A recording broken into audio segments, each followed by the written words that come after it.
Okay then, so we're back to the bike control board again. We just showed body position in the previous clip.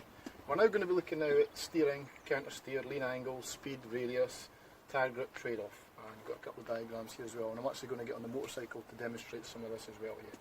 Now these are all the bike control skills that you need to have in place to feel really comfortable. So we'll have said you to be in the right body position. We're going to be looking at steering, as I said just now. Then we're going to be looking at throttle control. We're going to be looking at the use of gears, the use of the clutch, and eventually moving on to the brakes. So let's build this up then, bit by bit. Okay, so the first next thing is now then the steering. Now that's very, very important. You need to be able to make that bike go exactly where you want to make it go. So if it's a left-hand bend and you're approaching towards the right-hand side of the road, by that I mean towards closer to the crown of the road, the centre line, that would be a normal position approach to a left-hand bend to extend forward vision. Now if you can already see through the bend, you can see it, you don't need to be out at the centre line.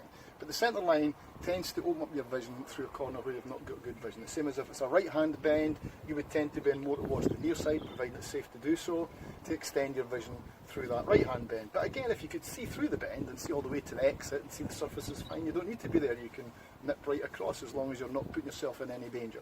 So being able to position this motorcycle where you want it to go is very important. Not only an approach to the bend, but actually in the middle of the bend as well. The last thing you want is to go into a bend feeling like you're stuck on a monorail, stuck on one position. You need to be able to alter position within that bend. You need to be able to make those fine adjustments that are required. And you need to be able to get out of trouble. Could you imagine going into a right-hand bend, for example, you're halfway through the bend and suddenly there's a broken down car at the near side. You suddenly now need to be able to tighten that bike up more in the bend. Now you've only got two options here. Option number one, you need to lean the bike further over and get away from it. Or two, you need to be able to slow the bike down in a controlled way with the same lean angle to tighten the bike up. The best option always in a situation like that would be to lean the bike further over. That's why you should always have spare capacity when you go into any given bend. You should never go into a bend with your maximum lean angle, because you always need to have the ability to lean further over to get out of trouble or get away, or to be able to tighten the bike up or change line within the corner. Now on a racetrack, well, that's completely different.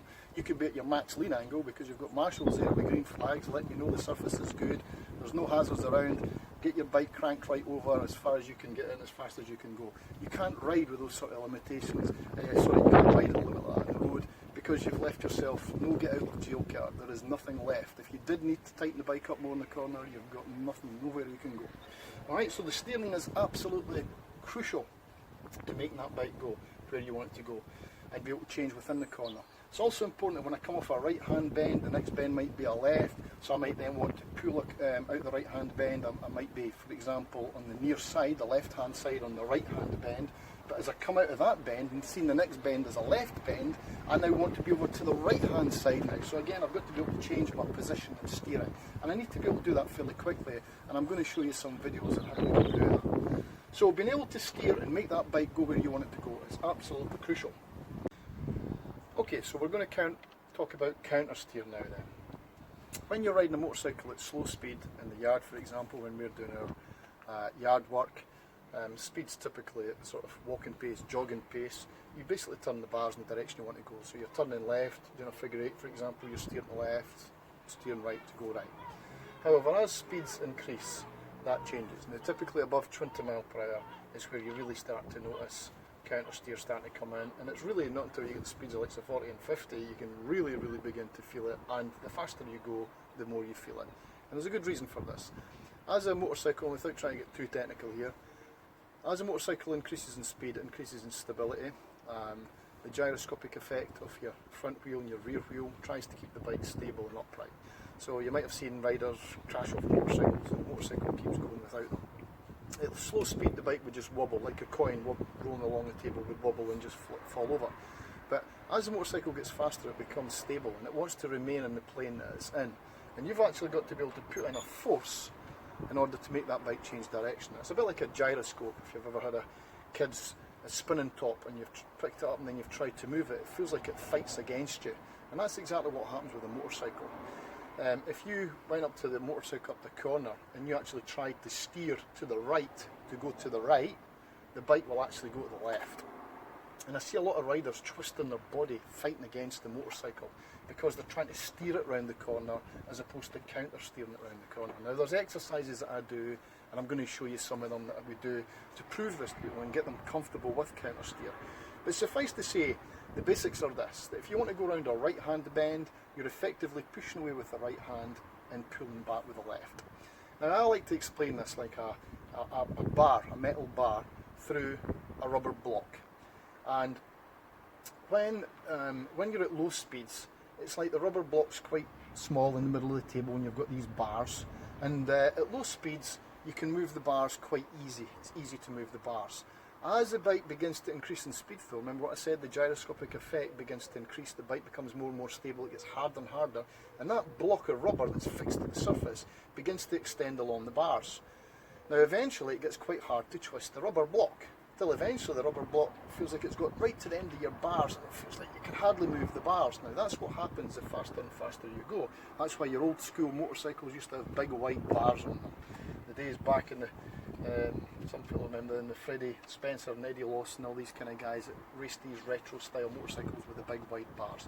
Your sports bikes nowadays, the geometry, the setup of them, the rake, the trail, and the way that the motorcycles are set up, just moving your body is enough to start making these bikes go around the corners. And you are still countersteering, it's just that it's a lot less pressures that are required to make the effect, and that's why you'll hear some people saying, oh, my bike steers really, really easily. You've got other bikes that steer a lot, it's a lot harder to make them steer. Now the faster you go, the harder it is to countersteer, and the harder it is for the motorcycle to change direction. Now we're going to be proving this to you, I'm going to get on this bike in a moment and prove this to you and how it actually works. Now just a wee bit here on lean angles. We know that when you go around any given corner at any given speed, you're going to have a certain amount of lean angle. If your mate was on exactly the same bike as you, weighed exactly the same as you, on exactly the same radius and arc through the corner, and your mate was going 10 mile an hour faster than you and pulling away from you 10, 15 mile an hour faster, your mate would have to be leaning further over. It's as simple as that. So the faster you go around any bend, the more you have to lean. The same as if you're going around a bend and it's a gentle curving bend, and then you go around a very sharp bend, but both at the same speed, you'll be leaning far more on the sharp bend. So there's this relationship then between the lean angle and the speed. The faster you go around any given bend, the more you're going to have to lean. And the tighter a bend is for any given speed, the more you're going to have to lean. Now we can use this to our advantage, because it also means if you go around a bend and you kept the lean angle the same, but you reduce the speed in a controlled fashion, the bike would begin to tighten in the bend. And that can be actually really handy, especially for when you're doing bend recovery and you're trying to tighten the bike up within the bend. So your lean angle here, you need to understand lean angle and understand how the relationship is between lean angle. And if you've got a fixed amount of lean, and let's say that's all the rider's prepared to lean, I'm covering this up here, apologies for the missing finger, it was a motorcycle crash, on a track day. Now, if I do this here, this rider obviously doesn't want to lean very far, you can see that. Now that rider's going to be limited by the speed they can go around any bend. Now if it's gentle curving bends, that rider's going to be okay, but that rider starts getting to the twisties, this rider's going to be in trouble, and this rider's going to be heading either on a right-hander towards the banking, hitting the wall, I saw a video of that the other day there, or on a left-hand bend, they're going to be going right over the centre line and into the other side of the road. Now, this rider here is prepared to lean further over, got more confidence. That rider is going to be able to go around those same bends faster because they can lean further over. This rider here is really confident in the leaning, but they're getting to the point where I've marked it in red where you really wouldn't want to be leaning any further than that through the road. You've got about 45 degree of lean here. Now, provided the road surface is good and your tyres are good and everything integrity, road bikes will do that all day long, easily. They will. Now, you might have seen your MotoGP guys, they're way down here, 60 odd degrees of lean.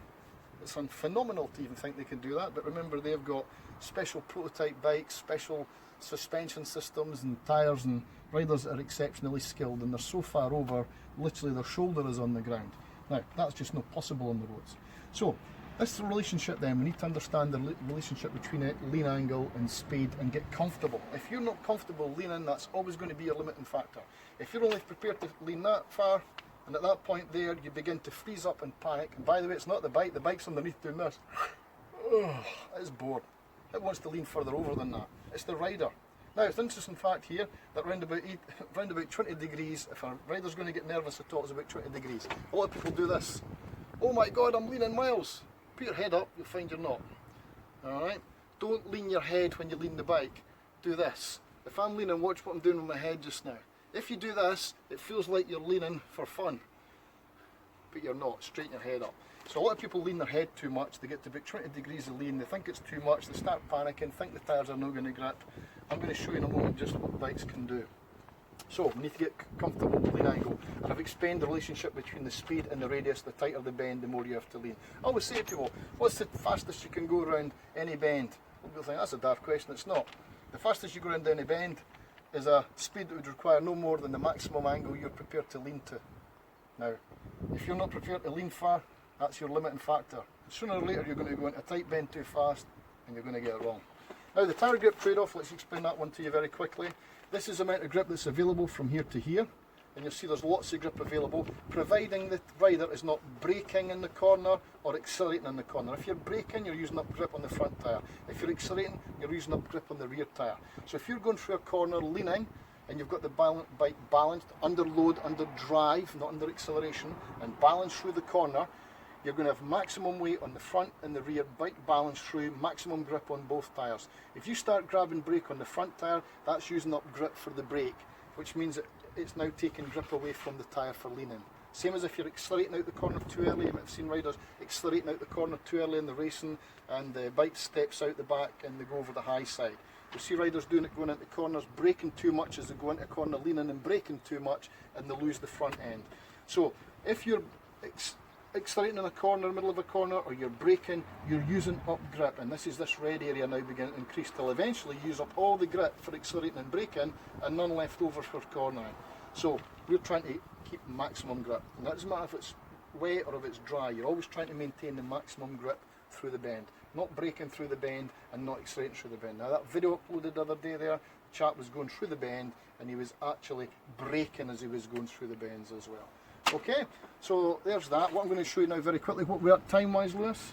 We are at coming up for 9 minutes. 9 minutes on that one. I think we should shut that one because I'm going to show... Oh no, tell you what, very, very quickly, let's just jump to the bike. Very, very quickly, keep it going, this one. Right, let's just show you very, very quickly on the motorcycle what I meant when I said earlier. Now,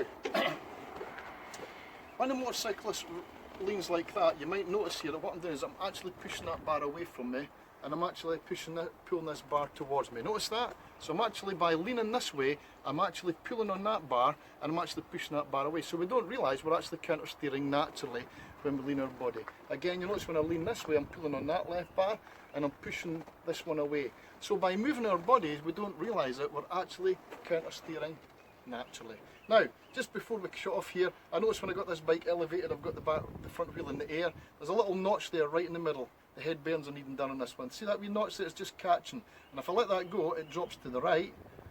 So that bike, when I jump on this, would feel weird for me right away. It wouldn't feel right. So these are all the things that I said about how a bike might feel weird. Head bearings are not quite right. They're a wee bit notchy on this bike. Could be the tyre pressures that are wrong. Could be the tyres that are badly worn. I know it's down to 1 millimetre we can go. Trust me, if you're going that low on your tyres, your bike's going to start tracking on the road. It's going to feel wrong. Suspension could be out, so this is why your bike mechanically has to be set up right, or your bike will just feel weird as well. Okay, there we go, finished with that video, going to the next one. Thank you.